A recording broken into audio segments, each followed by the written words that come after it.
আসসালামু আলাইকুম বন্ধুরা, বনের ভিতরে চলে আসলাম। চারদিকে গহীন বন জঙ্গল।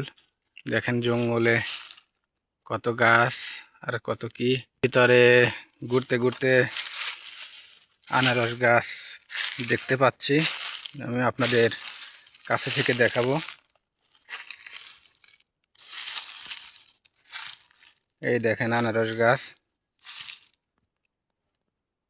এখানে মোটামুটি অনেকগুলো আনারস ধরছে।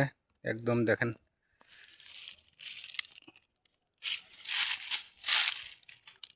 এই যে লাল জাতের আনারস, নাকি ছোট থাকলে এরকম লাল থাকে আমি জানি না। কমেন্টে আপনারা জানাইতে পারেন। একদম গাছে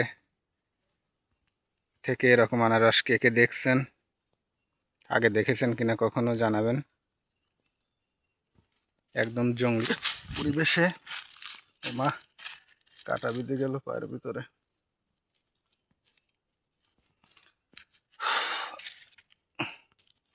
চারদিকে প্রচুর কাটা, এইদিকেও দেখা যাচ্ছে আনারস গাছ। দেখেন একদম জঙ্গলি পরিবেশে। এই যে দেখেন এখানেও লাল লাল আনারস, কত সুন্দর ধরে ধরে আছে। ওইদিকে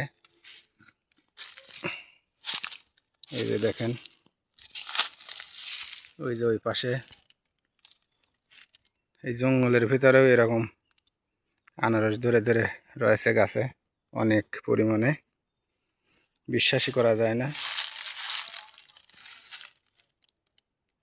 আবার ওইদিকে এই যে দেখতেছেন, তো যারা আগে দেখেননি আনারস তারা তো দেখলেই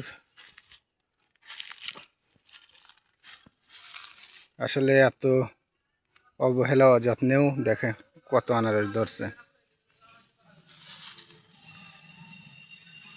তো যত্ন করলে পরে এখানে প্রচুর পরিমাণে আনারস পাওয়া যেত। তো বাংলাদেশের মাটি আসলে অসাধারণ উর্বর।